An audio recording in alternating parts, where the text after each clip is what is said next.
My name is Officer Micaiah, and today we are going to be talking about the Bible. All right, not just about the Bible, but the King James Bible. The name of today's class is called the Compilation of the KJV. All right. So with that being said, I'm just going to give a little bit of background because there are a lot of people that's trying to come against this truth right now. And one of the things that they're trying to come against is the version of the Bible that we use. A lot of these Christians want to use the ASV or the NIV or the ESV and all these different type of versions, all right? So what this class is designed is to get a little bit of a history so we can all be more informed about how the King James Version came to be, why we use it, okay? And a little bit of a reasoning why, get you a little bit more historical context behind it, so you can have a little bit more to deal with, when we dealing with these Christians, okay? And ultimately, the goal is to prove that the KJV is the superior translation, and we're going to prove that through examples, right? And by comparison. So this is one of those examples where we're going to be learning something on the way to learning something, okay? And there may have to be a part 2 on this, I don't know, but we'll see. But I just want to go ahead and start off with Romans chapter 15 and verse 4, as we always do. Let's go ahead and get it started. Romans chapter 15 and verse 4. Bring it out. Romans chapter 15 and verse 4. For whatsoever things were written aforetime were written for our learning. So the things that are written aforetime were written for our learning. Read. That through patience and comfort of the scriptures we might have hope. So that through the scriptures that we might have hope. All right. Not only have hope in what's to come, but have hope in the present time. All right. Even have hope in these scriptures right here as it is written. So with that being said, without further ado, let's go ahead and dive right into the first article right here. Let's go ahead. The death and succession of Elizabeth I. So some of y'all might be asking, what does Queen Elizabeth have to do with this? I thought we talked about King James. Well, again, I wanted to make sure that everybody got the cultural understanding and background about what occurred during this time to be able to get us to where we at right now. So let's go ahead and read this.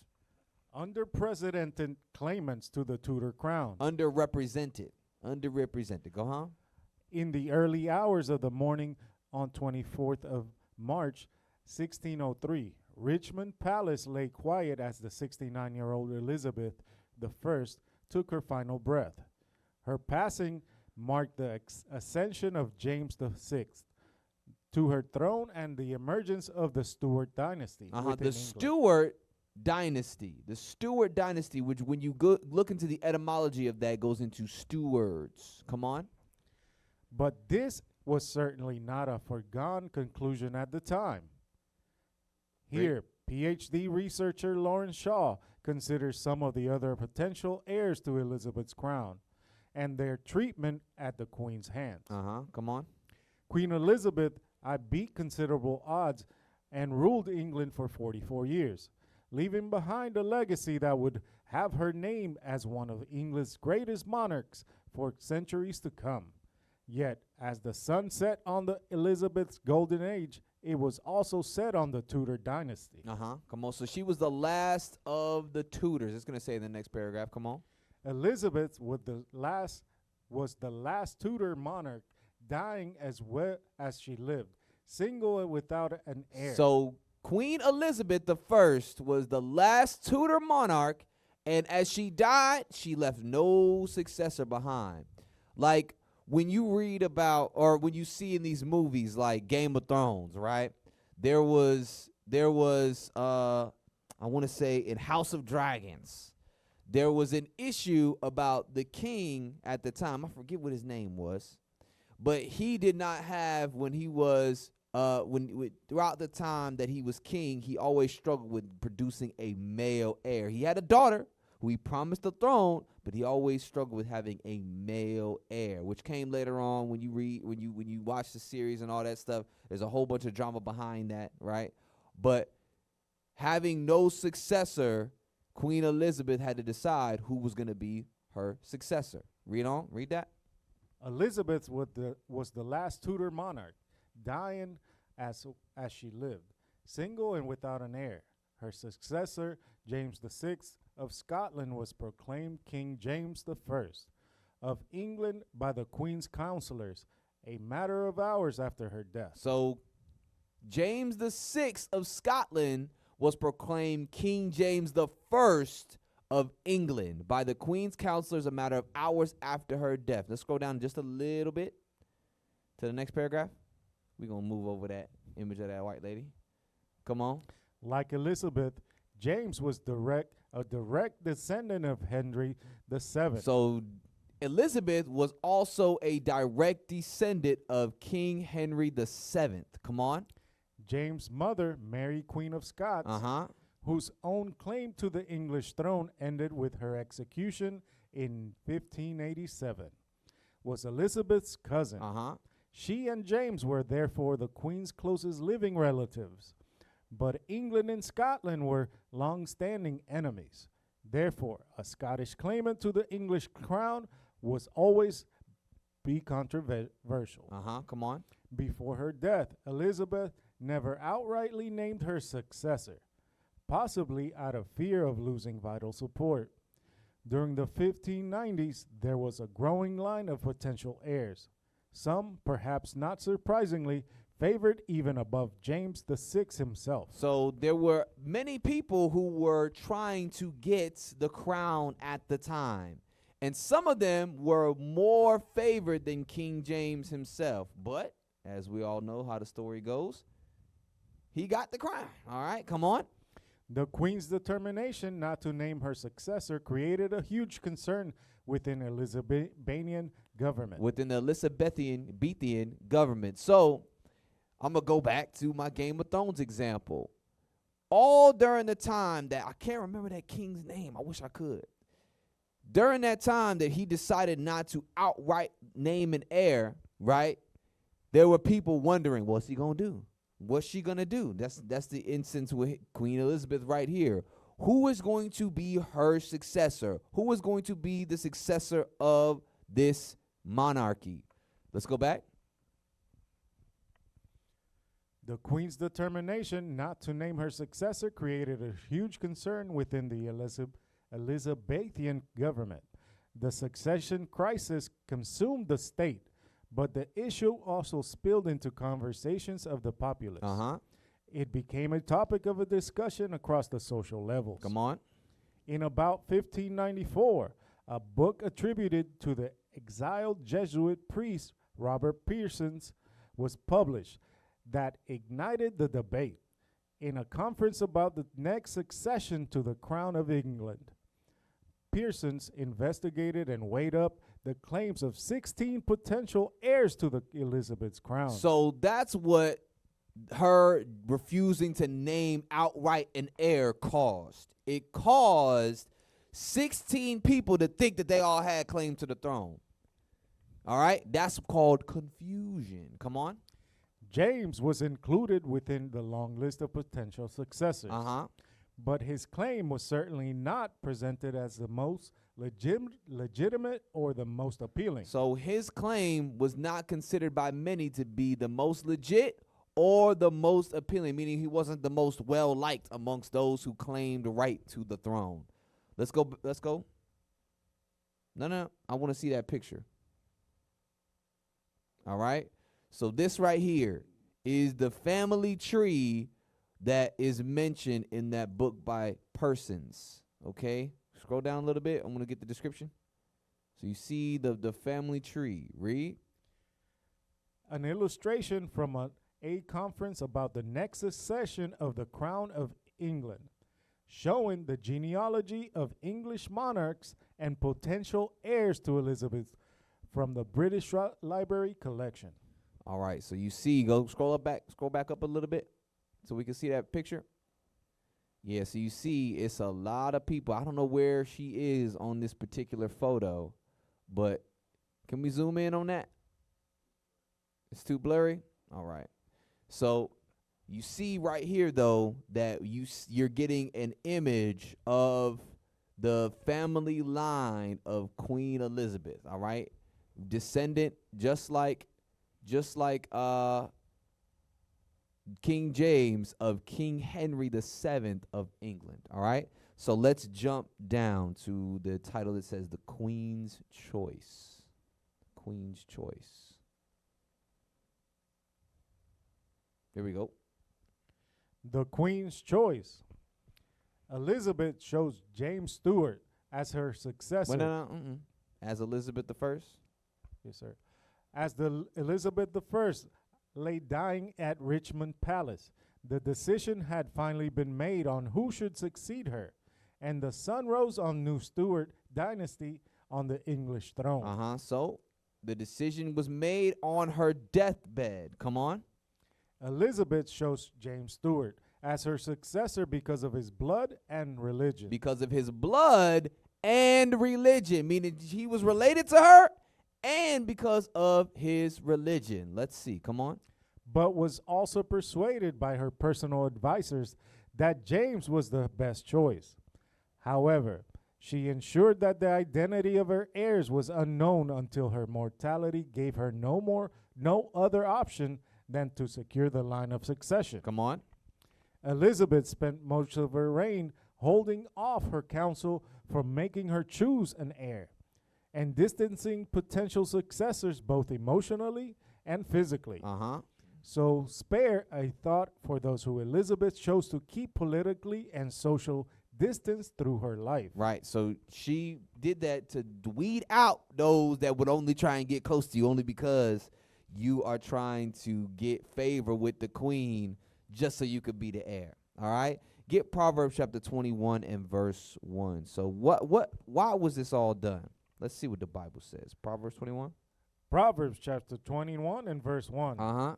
The king's heart is in the hand of the Lord. The king's heart or the queen's heart, talking about those in rulership. Come on.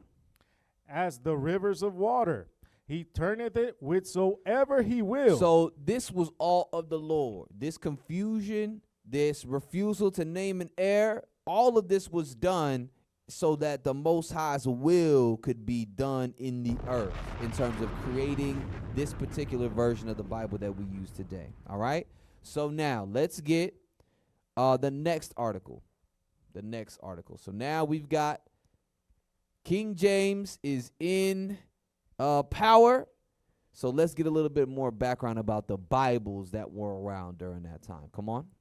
Over the next 80 years, the Geneva Bible, which was the Bible of the Elizabethan age. So this is talking about the Bible of the Elizabethan age, all right? Talking about the time of Queen Elizabeth, who we just read about. Come on. And of Shakespeare. So Shakespeare did not write the King James Bible, right? He didn't even write the Geneva Bible, but he used the Geneva Bible. Come on. Shakespeare went through 140 editions. So there was 140 editions of the Geneva Bible. Come on.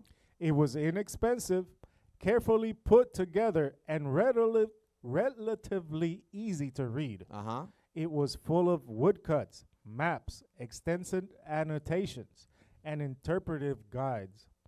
It was the first Bible in English to have versification. Meaning the chapters and verses that we have in the Bible now, like we just read Proverbs 21 and 1, that did not exist in any English version of the Bible until the Geneva Bible. Come on. It was also the first English Bible after Tyndale. After the Tyndale Bible, come on. To be fully based on Hebrew and Greek. It says it was the first one to be fully based on the Hebrew and Greek text. Come on. The translation of the Old Testament, drawing on the latest scholarship of the day, stayed close to the original Hebrew, even when that made for slightly awkward English. So you see in here that it stayed close to the original Hebrew. That's just like, he said, even though when it makes for slightly awkward English. That's just like in Spanish, right? A lot of times you have the adjective after the noun. So if I want to say this is a big house, I would say la casa grande, right? So I wouldn't say that in English. I would say the big house, but in Spanish it's the house big. I wouldn't say that. It's the same sort of thing in the Hebrew. Sometimes when you translate scriptures, that actually, you know what, let's get there real quick. When you translate language, you got to change it up just to be able to get the proper context. Get Ecclesiasticus, the introduction. Read where it says for the same. It should be at the close to the bottom. I don't have it in yours, but it says for the same things uttered in Hebrew. Bring it out. You seeing that? It's like, I don't know. Maybe if I were to break it up in paragraphs, like the second to last paragraph. For the same things uttered in Hebrew. Got it? Mm-hmm. All right. Come on. For the same things. For the same things. Start at the sentence right before that. Wherefore. Wherefore let me entreat you to read it with favor and attention, and to pardon us wherein we may seem to come short of some words, which we have labored to interpret. Come on. For the same things uttered in Hebrew and translated into another tongue have not the same force in them. So in Hebrew, just like in any other language, when you have a translation, sometimes there's not a direct translation to what you're trying to say. All you can do is provide an equivalent in the language that you're trying to interpret into. Come on. And not only these things, but the law itself and the prophets and the rest of the books have no small difference when they are spoken in their own language. When they're spoken in their own language. But the Lord is still able to communicate with us, because let's get that in Isaiah chapter 28 and verse 11. Bring it out. Isaiah chapter 28 and verse 11. Come on. For with stammering lips and another tongue will I speak to this people. So this is talking about the Lord. He said, with stammering lips and another tongue will he speak to this people. So it was already prophesied that he was going to speak to us in different languages other than what we originally spoke. One of those languages, the most popular language that he is speaking to us in these last days, is English. So let's go back to that article. All right, just to give y'all a little bit context, knowing that we got a God that is still able to communicate with us despite the fact that it's not our original language. Come on. Hebrew and Greek. While the Old Testament? While the Old Testament remained largely unchanged, the Geneva New Testament went through two serious revisions. The first came in 1576 and followed the Latin translation of the Greek produced by Calvin's colleague Theodore Beza. The second came in 1599 when a new set of annotations of the book of Revelations were incorporated into the text.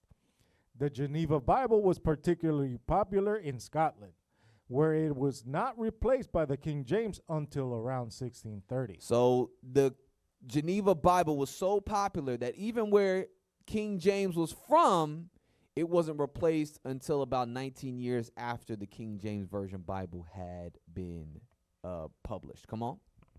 Elizabeth, I repeated the injunction that every parish should have a large folio copy of the Bible in English. All right. So Queen Elizabeth I wanted every parish or church to have a large folio copy of the Bible in English. Come on. At first, this demand was met by the great Bible produced under her father. Soon, however, the scholarly limitations of that Bible became clear. So the great Bible was insufficient compared to the Geneva Bible. Come on. Particularly in comparison with the Geneva and its foundation of the original languages, the result was an New English translation that became known as the Bishop's Bible. So the new translation that came about after the Great Bible in response to needing Queen Elizabeth's desire to have every single Bible in every city, right, came the Bishop's Bible. Come on. Because most of the translators were bishops. They were bishops. Come on. The Bishop's Bible became the official translation of the Church in England. But for the people in Geneva was greatly preferred. So you had a separation, right? You had the church, which claimed one Bible, which was the Bishop's Bible, but you had the people still preferring the Geneva Bible. Come on. This created a problem. Two major versions of the Bible in England was an unsatisfactory situation, and calls emerged for a new translation. So, as a result of this, there was a call for a new translation because of this conflict between what the church wanted and what the people wanted. A new translation of the Bible needed to come about. Come on. In the face of call from both Puritans and high churchmen in England for a new Bible, the young King James VI called a conference at Hampton Court. One of the most controversial aspects of the Geneva Bible was its annotations, which were decidedly Calvinist in theological orientation. All right, so hey, get that definition real quick. It says which were decidedly Calvinist in theological orientation. So what does that mean? What does it mean they were Calvinist in their theological orientation? See what that's talking about. What is a Calvinist? A Calvinist theological orientation emphasizes God's absolute sovereignty, particularly in salvation, viewing it as a work of grace chosen by God, predestination, for the elect. Summarized by the TULIP acronym: total depravity, unconditional election. All right, so that's what you see here, unconditional election. That is not true in the Bible. Come on. Limited atonement. Limited atonement. That is not true according to the Bible. Read. Irresistible grace. Irresistible grace. I don't know what that means. That's Christianity. Come on. And perseverance of the saints. Perseverance of the saints. Come on. Focusing on God's glory and a holy life as a fruit of faith. Read down. Core beliefs. Core beliefs. God's sovereignty. God is in total control of all things, especially salvation. Predestination. God chose who would be saved before creation, not based on human merit, but his own will. Total depravity. Humanity, fallen in sin, is spiritually unable to choose or come to God on their own. They need divine intervention. They need divine intervention to come to God. All right, interesting. Come on. Unconditional election. God's choice for salvation is not based on foreseen faith, but solely on his sovereign choice. Limited atonement. Christ's death specifically atoned for the sins of the elect, chosen ones. Irresistible grace. Those who God calls to salvation cannot ultimately resist his saving grace. Perseverance of the saints. Eternal security. Those truly chosen and saved by God's will remain saved and cannot lose their salvation. All right. So we see and we know that these concepts of the Bible and salvation are incorrect when we read the scriptures, okay? That is another class. That's another time. All right. We're going to go back to what we were just reading. Come on. The article. Many in the Church of England, including the king, were unhappy with these annotations and wanted a Bible that was free of them. So they did not like the Calvinist theological orientation of the Geneva Bible. Come on. And wanted a Bible that was free from them. James declared that a new translation should be prepared. So King James declared that a new translation should be prepared. All right, let's get the next article. The reasons why a Bible was needed in 1611. When James James I inherited the throne of England from Elizabeth I in 1603. He came to a country in which there was a significant religious tension. So we just read about those significant religious tensions. Come on. Catholics were excluded from society and politics. Sufficiently so planned the gunpowder assassination plot of 1605. So we're going to talk about that gunpowder assassination plot of 1605 in just a moment. Come on. Puritans felt that they had been ignored by Elizabeth I and her ministers. James had dropped hints before his ascension he would be keen to tolerate greater religious freedom, and it was this that gave both Catholics and Puritans high hopes in his succession in 1603. Come on. So he already started to appeal to the people. I'm going to give you greater religious freedom if you put me on the throne. Come on. While Catholic hopes were quickly dashed, the Puritans were convinced that they would be more successful. James was a Presbyterian, a Calvinist, and much more likely to sympathize with them. He had, moreover, been head of the Church of Scotland since his ascension in the throne of Scotland in 1584. Come on. His first few acts as King of England suggested that he was a sympathy with the Puritans. Come on.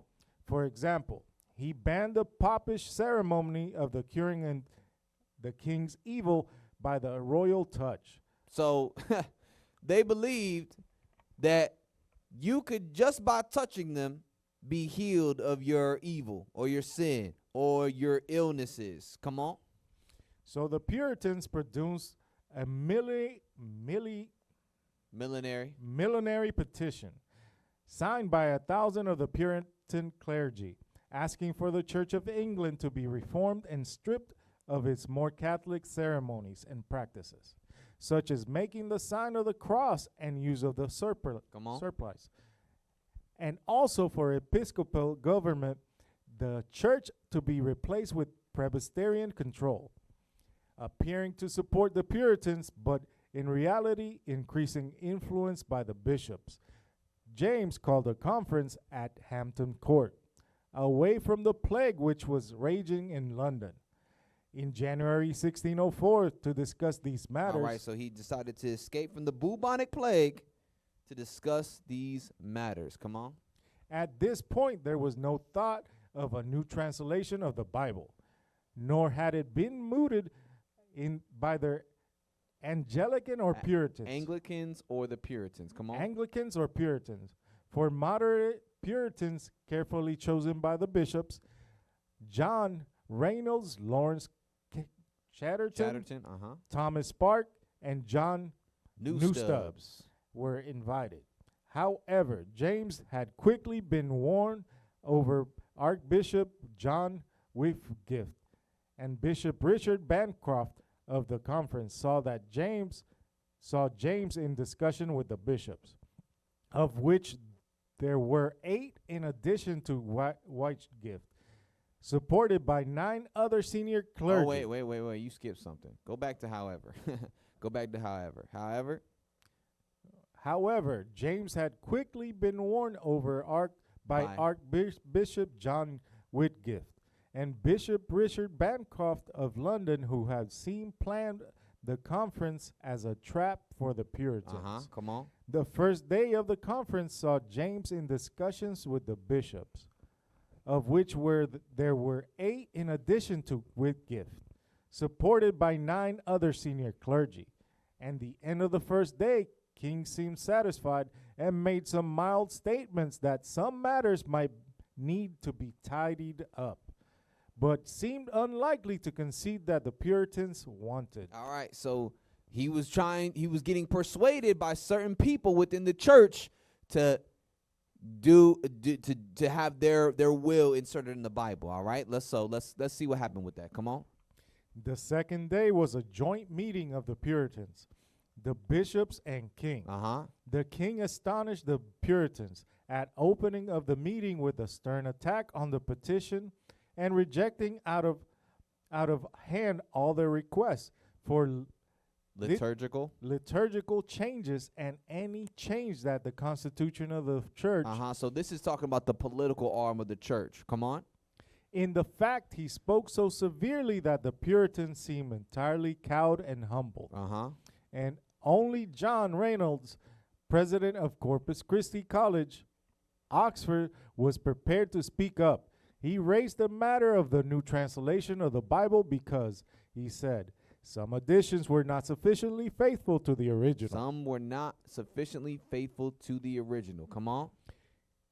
It is not entirely clearly known why Reynolds raised the issue of the Bible.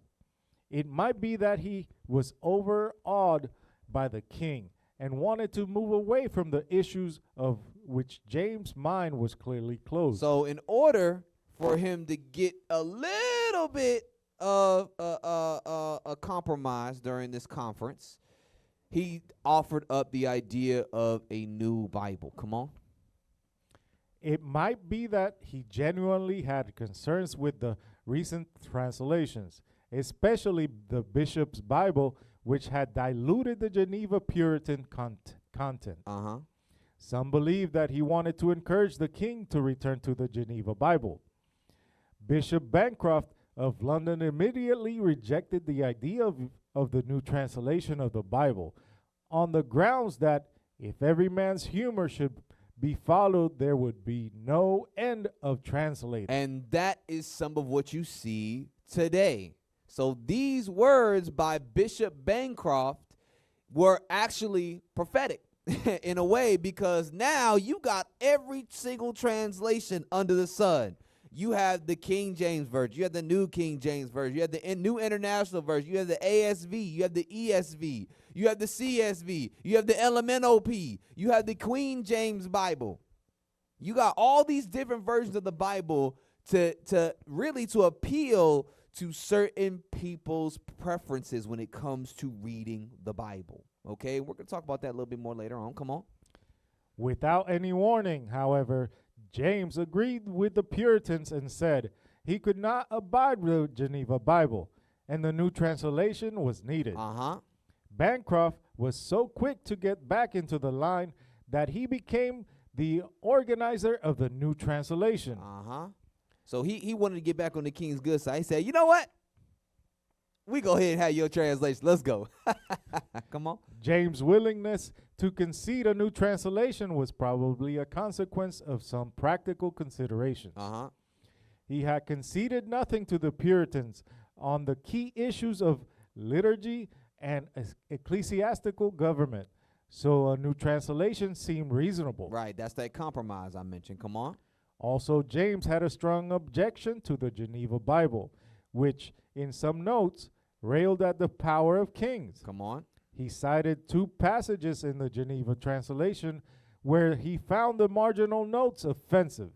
Exodus 1:19, where the Geneva Bible had commented the example commended the example of civil disobedience shown by the Hebrew midwives. So it says here that he was not very fond of the marginal notes in Exodus 1:19, where it says that they commended the Hebrew midwives, Puah and Shiphrah, over their civil disobedience towards the king, Pharaoh at the time. All right, read. And also 2 Chronicles 15:16, where the Geneva Bible had criticized King Asa for not having executed his idolatrous grandmother, Queen Maacah. So keep in mind, this kind of commentary had no, really, it put a certain narrative on the scriptures. That's what it was doing, and that's what people did not like. Come on. This seemed dangerously close to James' own circumstances with his mother Mary, Queen of Scots. Moreover, because it had been printed in small editions, the Geneva Bible had become a popular edition and was accessible enough for people to have copies in their own homes. It may also be that a scholar and linguist, James, read Latin, French, Italian, Hebrew, and Greek. So King James was a polyglot. Some of y'all don't know what that means. A polyglot means you're able to speak multiple languages. He spoke French, Latin, Italian, Hebrew, and Greek. All right, in addition to reading English. Come on. He knew the shortcomings of both the translations of the Geneva and Bishop's Bible. So he, understanding those shortcomings on those translations, he wanted to make a version of the Bible without those shortcomings. Come on. He had written a commentary on the book of Revelation and meditation of the Lord's Prayer. So he was conversant with various editions of the Bible. Come on. Consequently, while the new translation of the Bible seems to have emerged from the Hampton Court Conference by chance and circumstance rather than any plan or wider objective, it was a politically and religiously welcome move. So it was a welcome move. It was a welcome move, despite the fact that it wasn't the original aim of that particular conference. It was about meeting with the Puritans so they can go over what they would want in the church government system. Okay, so I want to get a video real quick, and then we're gonna jump back to what we were just about to read right here, because one thing was mentioned in 1605 about the gunpowder plot. I want to explain. I want to make sure we have some understanding, some little background on that history. We're going to get from 33 seconds to 3 minutes and 26 seconds. Shalom, Israel. This is Bishop Nathaniel. I want you to know that you can view all our Sabbath classes live on IUIC TV. That's right, I said on IUIC TV. Download the app today. Shalom. To the time of Henry VIII. Yes, the fat bloke with loads of wives. He was responsible under the English Reformation for outlawing Catholicism and making the crown the supreme head of the Church of England. The Church of England was the Protestant arm of the Catholic Church, and Henry VIII wanted to take the power away from the Pope. As you can imagine, this move was not popular with devout Catholics. Unfortunately, continuing to follow the Catholic Church would lead to hefty fines and even being accused of treason, which was punishable by death, usually being hung, drawn, and quartered.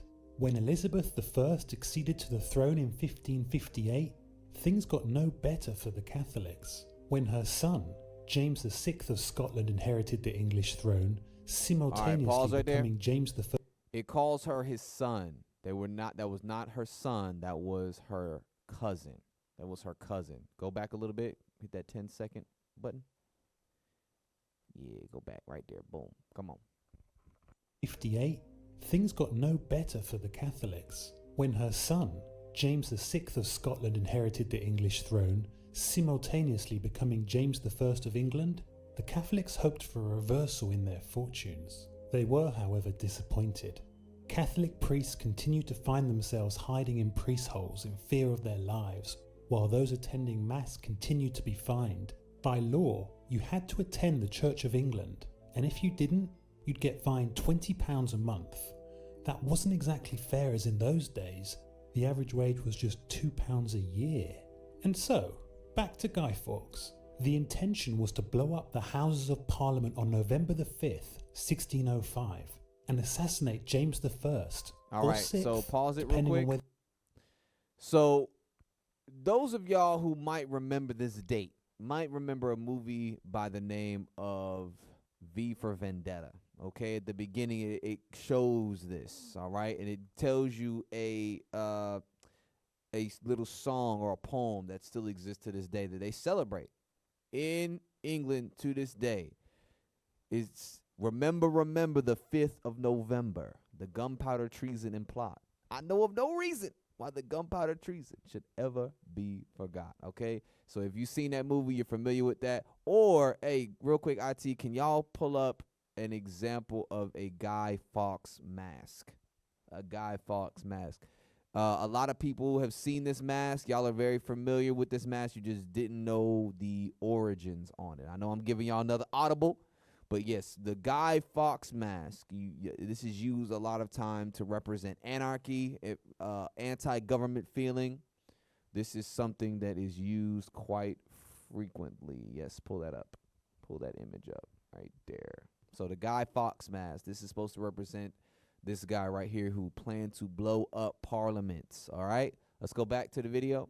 Pull that back up. All right, rewind it, hit that 10-second button again. Come on. The intention was to blow up the Houses of Parliament on November the 5th, 1605, and assassinate James the 1st, or 6th, depending on whether you're English or Scottish, when Parliament was assembled. After that, the hope was to see a Catholic head of state take over the ruling of the country. However, this wasn't Guy Fawkes' plan. It was the plan of Robert Catesby, aided and abetted by John and Christopher Wright, Robert and Thomas Wintour, Thomas Percy, Robert Case, Thomas Bates, John Grant, Ambrose Rockwood, Sir Everard Digby, Francis Tresham, and of course, Guy Fawkes. Together they acquired a property adjacent to the Houses of Parliament, which had a cellar running underneath. Having spent 10 years in the army, Fawkes was chosen to be in charge of the gunpowder and, ultimately, the destructive explosion. As history tells, the plotters were betrayed when an anonymous letter describing the details of the plot was sent to William Parker, who was due to attend the opening Parliament, and Guy Fawkes was then discovered in the cellar, together with 35 barrels of gunpowder, which would have undoubtedly done the job if they had exploded. Ultimately, Guy Fawkes and several of his fellow conspirators were executed. On hearing of the failed plot, King James decided that there should be an official day each year with bonfires to be lit to celebrate the success of uncovering the plot. Some people... All right, so now that celebration is designed to, or was supposed to be designed to commemorate the failure of that plot going through because of the persecution of the Catholics within England at the time, because they were rebelling against the Catholic Church. Okay, the Church of England became the source of power and government and control and politics. Right, this is what we talked about with the conference and the Puritans and why they wanted to meet with the king. All of that correlates. Okay, let's go back to the article. I think there's a little bit more on that. There we go. The process of constructing the King James Version of the Bible. In July 1604, instructions were given to the translators that were intended to limit the Puritan influence on the new translation. Bishop Bancroft of London 10 added qualifications that translators would add no marginal notes, which had been a problem in the Geneva Bible. The king also gave the translators instructions designed to guarantee that the new version would conform to ecclesiology of the Church of England. Certain Greek and Hebrew words were to be translated in a manner that reflected the traditional usage of the church. For example, old ecclesiastical words such as the word church were to be retained and not be translated as congregation. All right, so instead of congregation, you have church. They're basically the same thing, though. Come on. The new translation would reflect the episcopal structure of Church of England and traditional beliefs about ordained clergy. Nevertheless, a feature of the King James Version of the Bible was its relative doctrinal neutrality. The relative what? Doctrinal neutrality. And that is the key. There was no motive in the doctrine of the King James Bible. There was no need for him to try to put his own understanding in the scriptures. They were focused on translating the scriptures accurately. Come on. And its avoidance of controversy. Come on. There were only a few slighting comments in the notes about either the Puritans or the Papists, a contrast with earlier Bibles. The notes only offered parallel and alternative interpretations and readings, without entering into the controversy of which was better. In the Old Testament in the King James Bible, there are 6,637 notes, which far exceed those of earlier translations, and shows how scrupulous the translators were in trying to provide the Hebrew original language. So you see, they went through great pains. They provided over 6,000 notes to help give you the understanding of the original Hebrew. Read. James' instructions included several requirements that kept the new translation familiar to its listeners and readers. The text of the bishop's Bible would serve as a primary guide for the translators. So they use, when you compare the bishop's Bible to the King James, you see a lot of similarities in the way that the Bible is translated in terms of the language used. Come on. And the familiar proper names of the biblical characters would all be retained. The Noah, Abraham, Jeremiah, those. Come on. If the bishop's Bible was deemed problematic in any situation, the translators were permitted to consult other translations from the pre-approved list: the Tyndale Bible, the Coverdale Bible, the Great Bible, and the Geneva Bible. So all of these were previous versions of the Bible in English. Come on. In cases where all the earlier editions of the Bible were in agreement with their translations were to be adopted. Despite this reliance on earlier Protestant Bibles, scholars have detected an influence on the King James Bible, and especially the New Testament, of the Douay-Rheims Bible. For this reason that the flyleaf of most printings of the authorized version observes that the text had been translated out of the original tongues, and with the former translations diligently compared and revised. Come on. By His Majesty's special command. About 40% of the King James Bible was original, without about 20% each coming from the Geneva, Tyndale, and the Great Bible on Henry VIII. Henry VIII, come on. The task of translation was undertaken by 47 scholars, although 54 were originally approved. Come on. Although all of them were members of Church of England, and all except Sir Henry Saville were clergy. The scholars were in 6 committees, 2 based in each of the University of Oxford, the University of Cambridge, and Westminster. So these are ancient institutions of learning: Oxford, Cambridge, and Westminster. Come on, with all of these 47 scholars based there. Come on. The committees included scholars with Puritan sympathies, as well as high churchmen. The 2 Westminster teams revised Genesis through 2 Kings and Romans to Jude. The 2 Cambridge teams revised 1 Chronicles to the Song of Solomon and the Apocrypha. So you see that the Apocrypha was included in the King James Bible. So if your version of the Bible don't have the Apocrypha, what are you doing, Daniel? Come on. The Oxford teams revised Isaiah to Malachi and Matthew to Acts and Revelation. The company seemed to have been intentionally composed of men not only with diverse qualifications, but also varying religious convictions. So that goes to the fact that because these men had diverse qualifications, but also were diverse in their religious convictions, that speaks to the neutrality of the Bible, because no one understanding on the scriptures or understanding on the translation prevailed. Come on. Presumably in the hope of their obtaining the translation acceptable throughout the English church. It was laid down at every chapter was to be revised simultaneously by each of the members of the relevant committee, who were to confer and agree on the revision of the text. So this is how they did it. Each of these 47 men would look through the scriptures on their own, translate it on their own, and then compare it with one another. Come on. This revision was then to be sent to other groups for review. So then they were sent to the other groups for review on their particular translation. So whatever they came to, they said, all right, let's send it over to this group. Come on.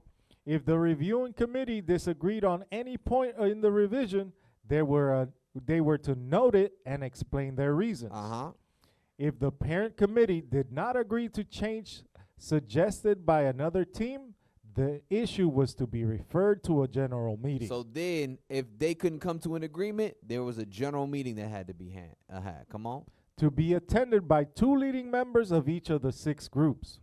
In the case of any particular obscure or difficult word, the translators were permitted to write to any learned man of the Church of England qualified to pronounce upon it. So if they had to really discern what some difficult word, phrase, something meant, they sent it to another man of learning to make sure that qualified what the understanding meant. Come on.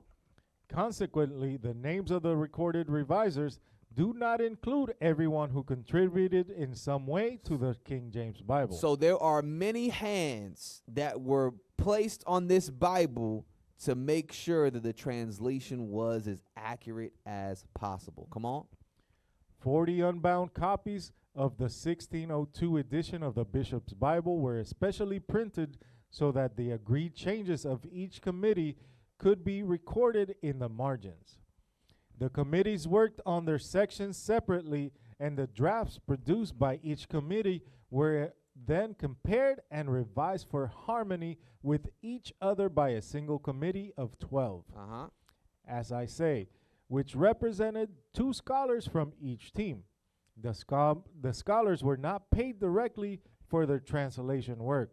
Instead, a circular letter was sent to the bishops encouraging them to consider the translators for appointment to well-paid living as these fell vacant.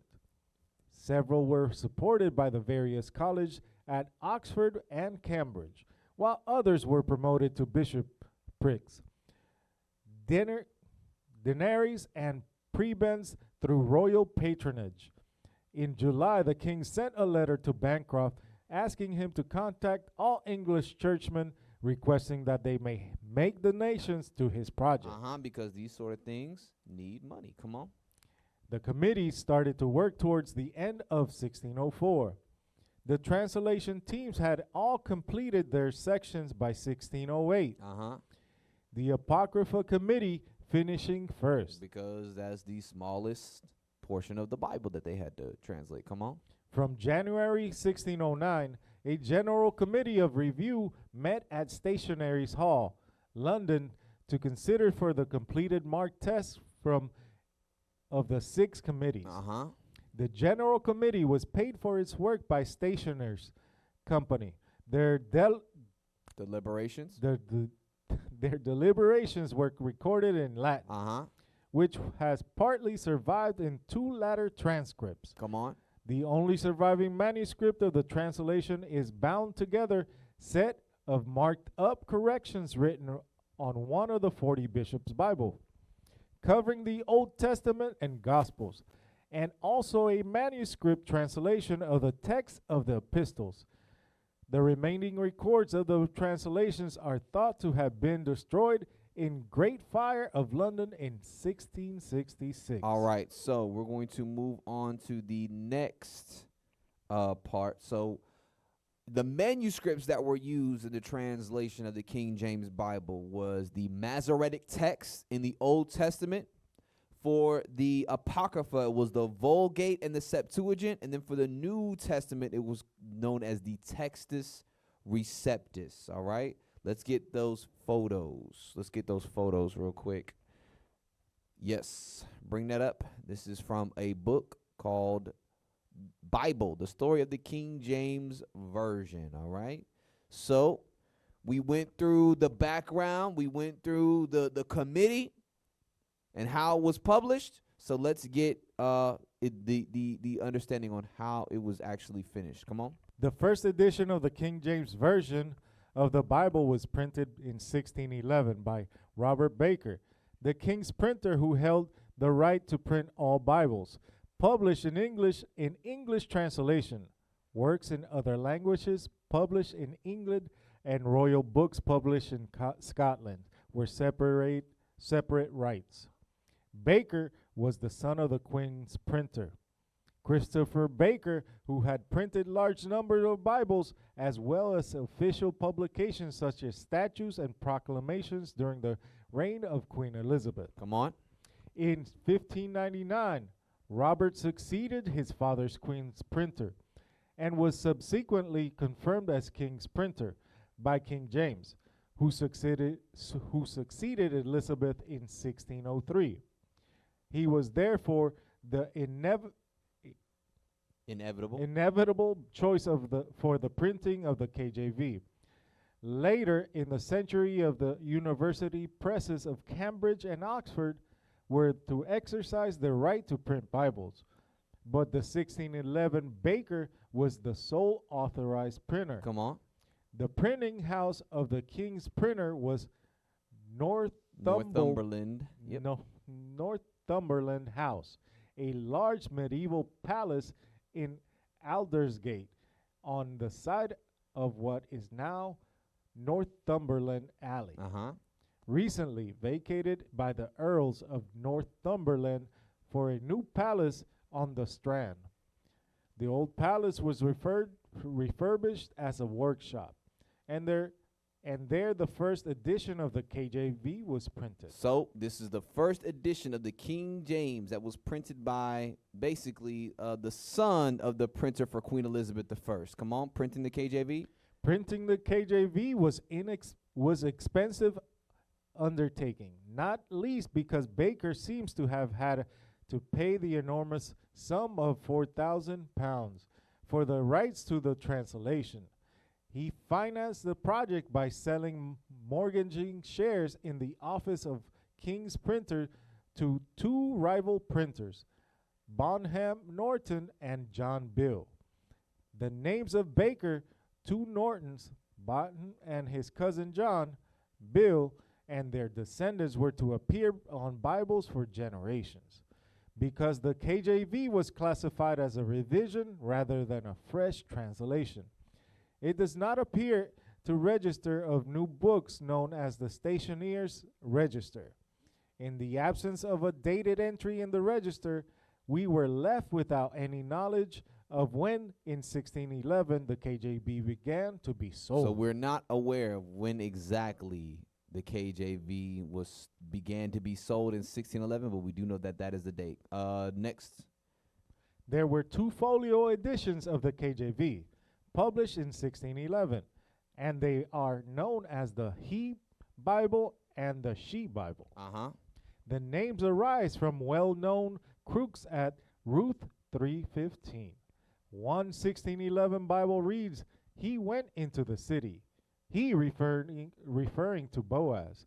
The other reads, "She went into the city," referring to Ruth. The difficulty is that the Hebrew text has he, but the sense of the passage demands that Ruth rather than Boaz go into the city.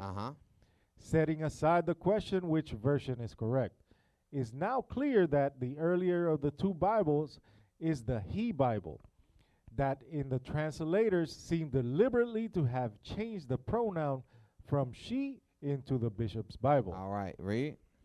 A folio is a large book, see page 112, and the first edition of the KJV was large even by the usual standard of folios.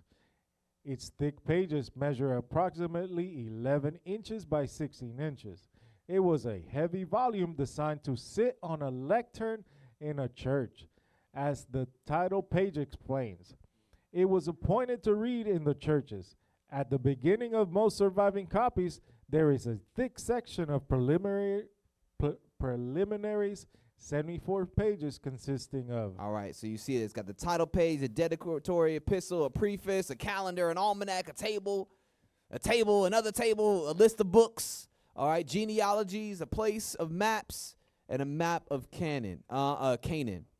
So when you have the original version of the 1611, you see that, okay? Get that video just to show you an example of how large this was. This book was, this first edition of the King James Bible. It's not like what I got right here. All right. This is dwarfed by the original size of the King James Version Bible. Come on. So this is what a Turn that up. Turn that up. first edition King James Bible sounds like. Look at how, wait, pause. Look at how big that thing is compared to that man's hands. Look at how big that thing is compared to that hands in the way. But look at how big that thing is. You got to use two hands to pick that thing up, that bad boy up. Come on.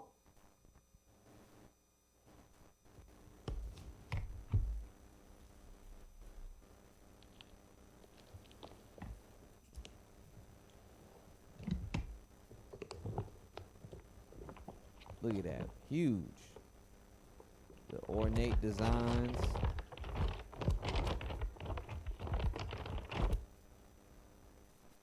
So this is what a Play that one more time. That's fine. Play it one more again. 11 We can first just edition appreciate King how James huge Bible this thing sounds like. is.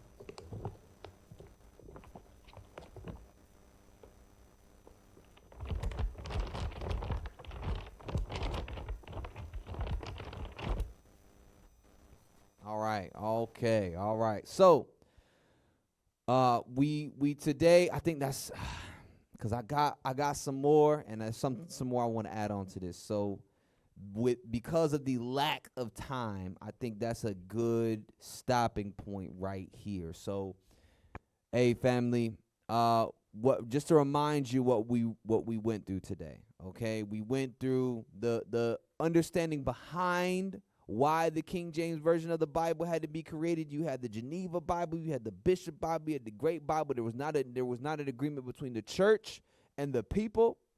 Okay, you had King James, who was chosen because of his religious preferences by his cousin Queen Elizabeth I. You had Catholics who were being persecuted by the Church of England because the Church of England was rebelling against the Catholic Church of Rome. Okay. And because of that, King James sought to unify the Church of England with the people of England and create a translation through these scholars that was able to do that without any influence or without any other Calvinist or other what's the word I'm looking for?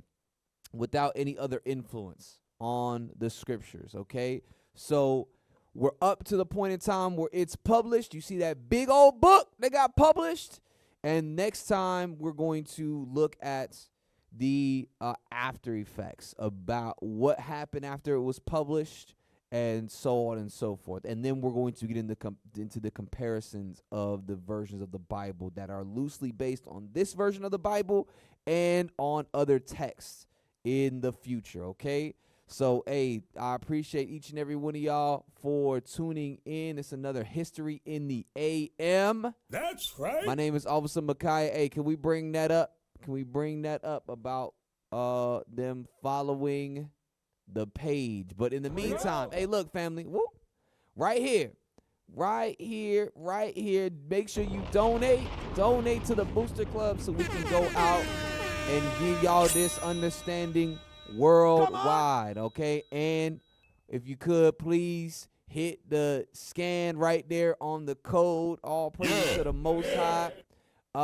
We need y'all to help build up Tampa, man. We need some more subscribers to the page. So if you want to get some more understanding, some more learning, all praise to the Most High from Tampa.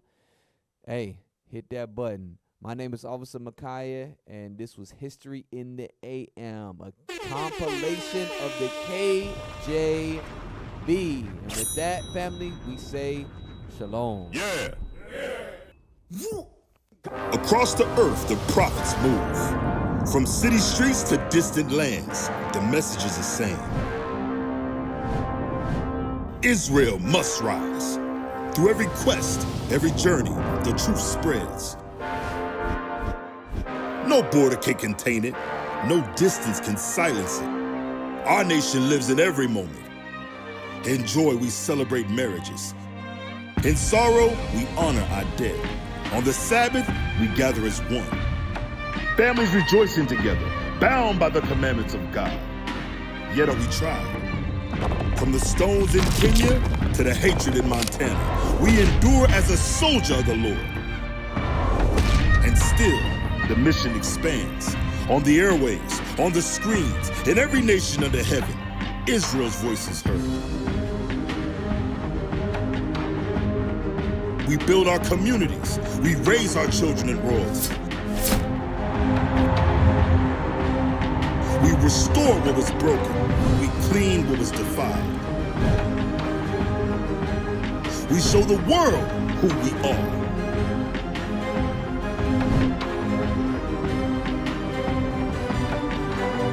This is Israel united in Christ. Nation in motion. Nation endures.